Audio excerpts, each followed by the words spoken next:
السلام عليكم البنات، معكم اختكم خديجه من قناه شهيوات مع خديجه. كنتمنى هاد لا فيديو لقاكم بخير وعلى خير وانتم كتشاهدوا باسم الصحه. اليوم ان شاء الله على بركه الله غنتقاسم معكم الطريقه ديال التحضير ديال الحريره المغربيه البنات بطريقه سهله اللي غادي نعطيكم جميع التفاصيل ديالها من الاول حتى الاخير. غير تبعوا معايا الفيديو من الاول حتى الاخير. وهنا على بركه الله غادي نبداو في الطريقه ديال التحضير ديال الحريره ديالنا.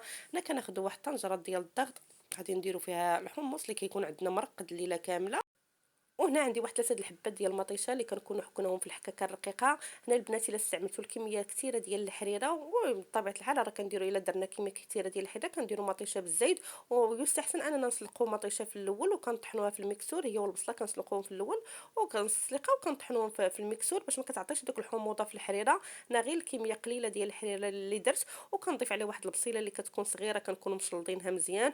وهنا عندي القطع ديال اللحم البنات اللي كنكونوا قطعناهم، هاد القطع هذا متوسطين. ولا يمكن لكم تستغنوا قطع ديال اللحم ولا قطع ديال الدجاج، ولا يمكن لكم ولا العظومه، ولا يمكن لكم تستغناو عليهم. وهنايا البنات الربيع عندي هنا القزبور مع المعدنوس، وواحد جبانيه مع مراس ديال القزبور مع المعدنوس اللي كنكونوا غسلناهم كنكونوا غسلناه وكنخليوه حتى يسقطر وكنطحنوه. وهنايا البنات عندي الكرابس، تقريبا واحد 3 د المعالق ديال الكرابس الكبار عامرين. وهنا في العطريه كنحتاجوا واحد نص معلقه ديال سكينجبير. وهنا عندي واحد نص معلقه ديال الخرقوم.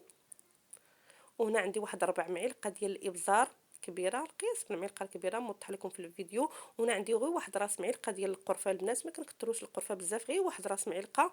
وهنا عندي واحد شويه ديال السمن، واحد 4 معالق ديال السمن. وهنا غادي نجيو نضيفو نص كاس ديال الزيت، وكنحركو مزيان التوابل ديالنا مع الحمص حتى تينسجموا لينا الكل. وكنديروهم فوق النار باش تيتقلى لينا مزيان. تنردوا عليه الغلاقه ديال الطنجره ديال الضغط ديالنا، ومره مره كنحركوه حتى تتقلى لينا مزيان. ضروري البنات كنخليو الحريره ديالنا في الاول كتقلى لينا مزيان باش كيكون فيها المذاق زوين باش كطيب. وهنا باش كتقلى نخليوها حتى تتقلى مزيان، مره مره كنحركوا عليه. وكنجيو هنا باش كنرويو عليها كنضيفوا واحد لا على البنات الماء، ضفت على هذا القياس هذا ديال الماء. وهنا غادي نسدو على الحمص ديالنا وكنخليوه يطيب، كنخليوه تقريبا واحد 10 دقائق ولا 15 دقيقه كيطيب لينا الحمص ديالنا. وهنايا البنات من بعد ما طاب لينا الحمص ديالنا كنحلو على الطنجره ديال الضغط ديالنا. وهنا كنجبدو الحمص كنقلبوه كنلقاوه راه طايب. وهنا عندي واحد 4 جبانيه ديال العدس اللي كنكونوا مرقدينهم من قبل، كنكونوا مرقدينهم من قبل على الاقل واحد نص ساعه من قبل باش كنديروها البنات كيطيب كيبقى صاين، ما كتحيديش هذيك القشره ديالو الفوقانيه لداخل ديال الحريره ديالنا. انا ما كنضيفوش في الاول، كنضيفو حتى لهاد المرحله هذه باش كيبقى لنا العدس ديالنا صاين في الحريره.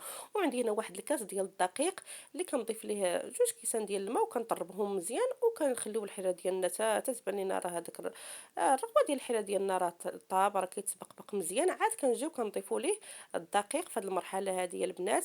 وهنا غادي نضيفوا الدقيق، حنا كنضيفوا الدقيق وحنا كنحركوه في الحريره ديالنا يا البنات. ضروري في هذه المرحله هذه حنا كنضيفوه تدريجيا وحنا كنحركوه باش ما كيلصقنيناش، كيبقاش لاصق لينا لتحت وكيدير لنا ديرنا دوك تاع الجونه تكتلات الداخل ديال الحريره ديالنا. وهنا في هذا القوام هذا علاش كنتحصلوا يا البنات ما تكونش القوام ديال الحريره ديالكم ما تكونش ثقيله وما تكونش خفيفه بزاف. وهنا عندي واحد المعلقه ديال معجون الطماطم اللي كنضيف له واحد شويه ديال الماء وكنحركوه. وهنا غادي نضيفوه على الحريره ديالنا وكنحركو مزيان. وهذا هو القوام ديال الحريره ديالنا يا البنات باش كنضيفوا ليها الدقيق ومعجون الطماطم. وما كتكونش خفيف، ما نخفوهاش بزاف وما نثقلوهاش. وهنا غادي نضيفوا الشعريه يا البنات. انا عندي هاد الشعريه رقيقه، يمكن لكم تستعملوا شعريه ديال الصفا ولا الشعريه الغليظه اللي متوفره عندكم. وباش كنضيفوا الشعريه وكنحركوا مزيان باش كنضيفوا الشعريه ضروري كنحركوا مزيان باش ما كتجمع ليناش في بلاصه وحده في الحريره. وكنردوا الغلاقه على الحريره ديالنا، ومره مره يا البنات كنحركوها، مره مره كنحلو وكنحركوا الحريره ديالنا بشي معلقه خشبيه يستحسن باش ما كتلصق لكمش من التحت. وهنا البنات الحريره ديالنا هنا راه كتكون طايبه، مره مره كنحلو عليها وكنحركوها مزيان. وهذا هو القوام ديال الحريره ديالنا يا البنات. شوف كي كتجي طايبه على حقها وطريقه. ضروري يا البنات كتخليو الحريره ديالكم حتى طيب مزيان. وهنا البنات باش كنضيفوا الحليله ديالنا الدقيق، راه كنخليوها طيب على الاقل واحد 10 دقائق، تنقصوا النار وكنحركوا مره مره كنحلوا عليها وكنحركوا مزيان من التحت تنخليوها طيب مزيان. عاد كنجيو هنا البنات باش كطيب لنا الحليله ديالنا، كنضيف ليها واحد البيضه اللي كنكون ضربتها، غير تنضيفوا البنات هذيك البيضه كنحركوا مزيان وكنطفيو النار. هنا البنات السير ديال البيض على البيضه راه كيعطي واحد المذاق زوين، كيخلي واحد القوام زوين في الحريره ديالنا، وكيعطي حتى المذاق زوين في الحريره ديالنا. انا كيعجبني نضيف البيض في الحريره. وهنا من بعد ما طفيت على الحريره ديالي كنضيف واحد شويه ديال الربيع في هذه المرحله هذه، وغير كنضيف الربيع كنحرك مزيان وكنكون راه طفيت على الحريره ديالي.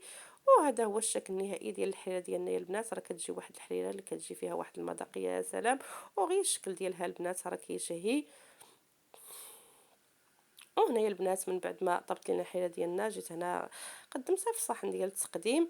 وشوفوا البنات الحليله ديالنا كي تتجي في القوام ديالها، راه كيجي القوام ديالها كيشهي. وغير تبعوا معايا البنات الخطوات بالنسبه للبنات المبتدئات، راه دغيا كتوجد وما ما تاخذ ليناش من الوقت ديالنا بزاف. دغيا كتوجد وكتجي واحد الحليله اللي كتجي بنينه بزاف البنات، انا متاكده الا جربتوها غتنال الاعجاب ديالكم. وهذا هو راه وقت ديال الحريره البنات، راه كنبغيو غير في هذا الوقت هذه غير شي جبانيه ديال الحريره في هذا البرد هذا. وشوفوا الحريره البنات الحريره ديالنا كي تتجي كتجي مقومه وكتجي كتجي القوام ديالها زوين. وهنا البنات كنتمنى اللي شافت لا فيديو ديالي لاول خطره تشارك والضغط على زر الاعجاب باش كيوصلكم كل جديد اللي انا كنحط في القناه ديالي. خليتكم على خير الى فيديو لاحق.